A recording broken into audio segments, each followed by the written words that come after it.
We'll see his status come game time. We're obviously preparing for, everybody in that room, Royce, Chuba, and Rodney, to take on the load like they did last week. And, like I always say, we're always confident in the guys that are in that room that they're going to be able to have success. And so, obviously anytime 22 is out on the football field, and so, he makes us better, but, we'll see come Sunday.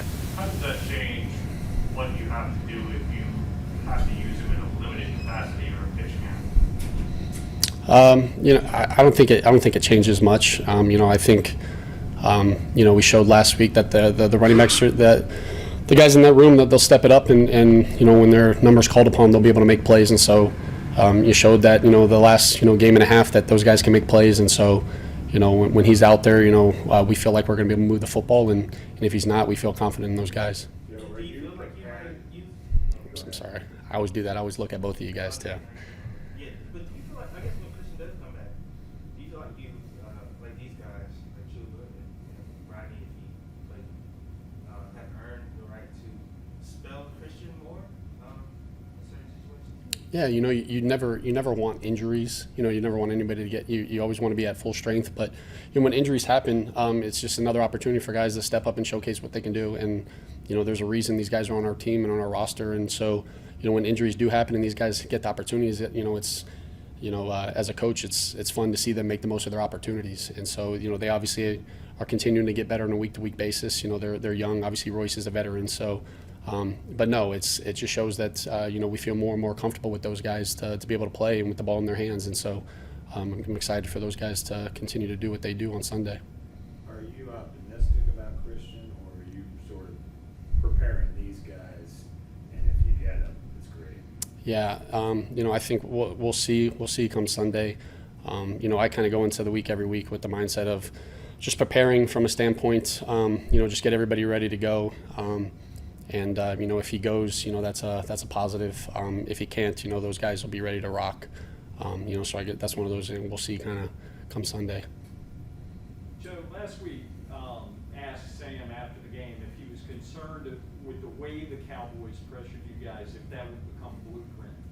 How do you kind of change things offensively to make up for some of those struggles in protection you guys have had? Well, without getting into the schematics of it, I just have to do, as the offense coordinator, I have to do a better job to put our players in a position to have success. Anytime, if we're giving up sacks or if we're turning the ball over, I have to point the thumb at myself. And so, I have to put them in better positions. And so, without getting into the schematics of, what we can do differently or whatnot, it all starts with me. How comfortable are you with, only having like a two-man route or a max protect in a situation where you might be getting some leakage? Look, with our guys out there, regardless if we're running one route or we got five guys out on the routes, I feel that the guys are going to win. And so it's not one of those things where I'm going into the game having the mindset that we can't protect, or I'm going into the game that we have to get five guys out or we have to get one. I feel confident in the guys up front, and that's not just just speaking out here. I let them know the same thing. I feel confidence, and I have to do a better job at helping them out, regardless of who the five are out there. And so. That's something that I have to put more on myself, and I have to be better. What do you think Sam handled that adversity after you threw the two picks, and what changed? Do you think that? I mean, it was obviously you never want to be in those positions, with the turnovers, but showing that. Look, we're NFL football players, so there shouldn't be any quit or anything like that. But just seeing him come out there and make huge throws and lead us down the field, convert some fourth downs, push the ball, push the tempo, and convert in the end zone, get in the end zone, and just give us an opportunity, at the end of the game to hope to get the ball back. It showed, what through adversity and stuff that he's. He can ride the highs and lows and be consistent and be able to, whether you're up or down 40, that he's going to be able to put the ball in his hands, he's going to be able to make a play, and so I was pleased by that. About his first 4 games, what do you feel like he needs to improve on?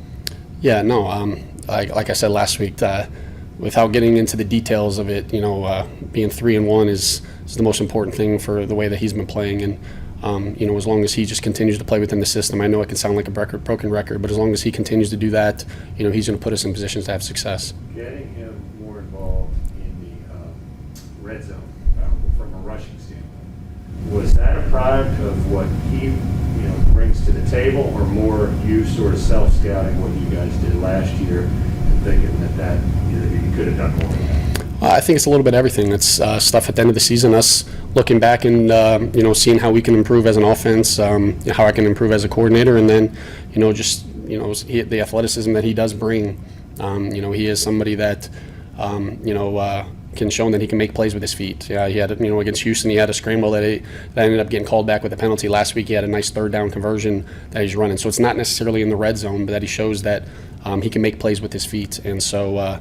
And he's making smart decisions with it. And so it's definitely been an asset to our offense, and it's going to be definitely something that defenses are going to have to, prepare for, especially down there in the red zone. So. Was that an element that was missing last year, particularly in the red zone? No, I don't think that was an element that was particularly missing. It's just something that we've been fortunate enough that Sam's been able to, make the most of in the opportunities this year. Do you go back to tape at joint practices with the Ravens and steal some Lamar Jackson plays?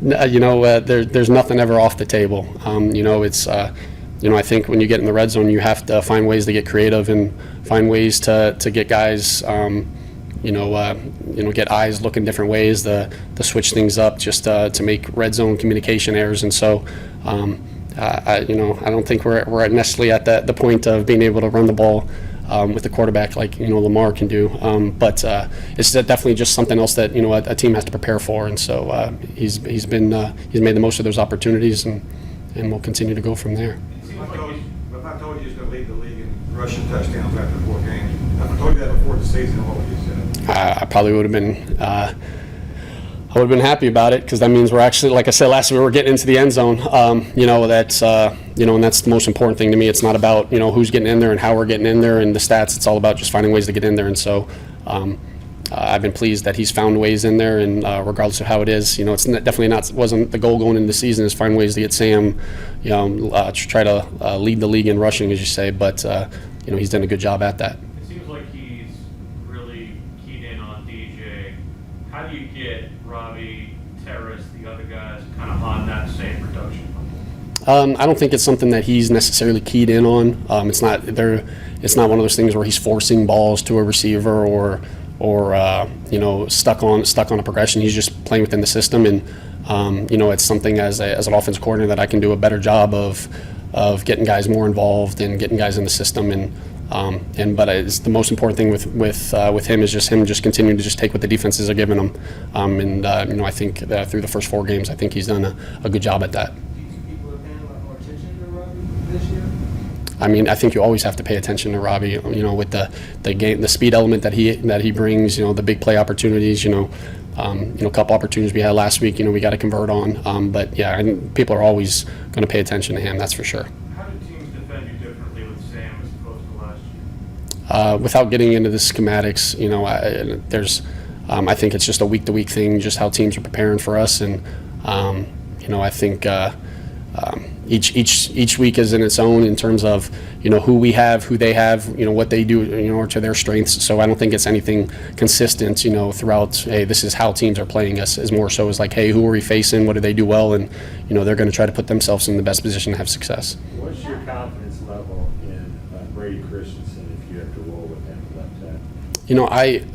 No matter who's out there, and I say it all the time, but no matter who's out there, as the offense coordinator, I have to be confident. I mean, I am confident. There's a reason these guys are here. I don't think if there was a guy that, went out there and I was nervous about, concerned about, didn't want out there, then I think as an organization we wouldn't be doing our job. And so, whether it's Brady out there, whether it's Trenton out there, I'll feel confident that those guys will be able to get the job done.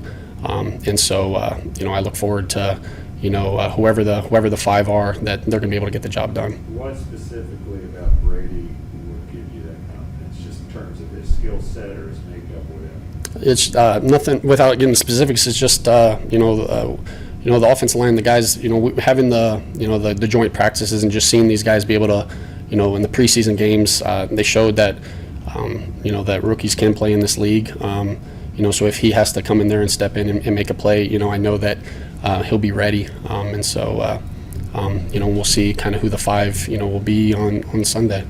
With guys like Boyce and Chula getting more game reps, where have you seen them take the biggest strides?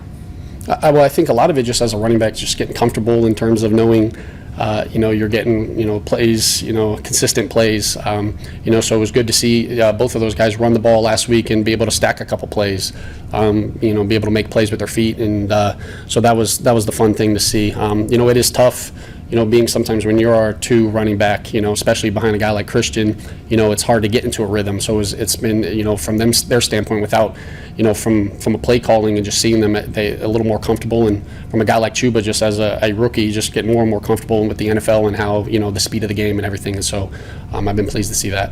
What's DJ doing better this year than he did last year? I thought DJ was an elite wide receiver last year, just like I thought he was, the year before I got here. So, I think DJ Moore is just a receiver that, I feel like brings a lot to his game, both, with the run after the catch and everything and big plays. So it's nothing that stands out that is drastically. I think DJ's been a great wide receiver, since before I even got here.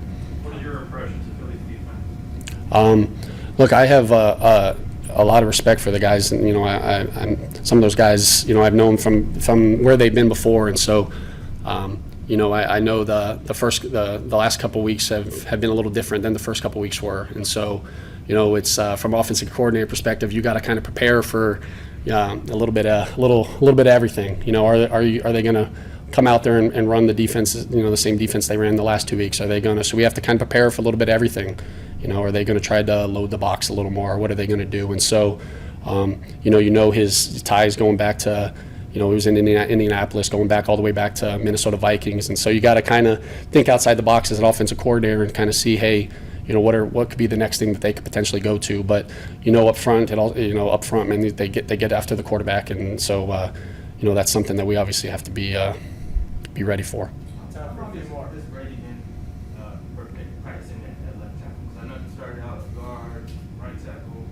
How long has he been there? We've had, even if, for you guys at training camp, our guys have been kind of rotating all the way across since day one. Brady, Trenton, those guys, Dennis. We've going into it, we knew that the reality of having the same 5 guys for 17 weeks, rarely does that happen. So it was important for us to train that versatility and kind of move guys around. So what are kind of the things that he's done well in practice, and what are the kind of things you'd like to see, work on before his? Yeah, I think some of that is, the details that, is, between Pat Meyer and those guys that, handle with him without giving away, things that he does well and things that he needs to improve on. But, if Brady is out there, I'd feel confident in him. We got time for one more. Well, that's a good way to finish it right there. Thanks, Joe. Awesome. I appreciate you guys. Have a good week.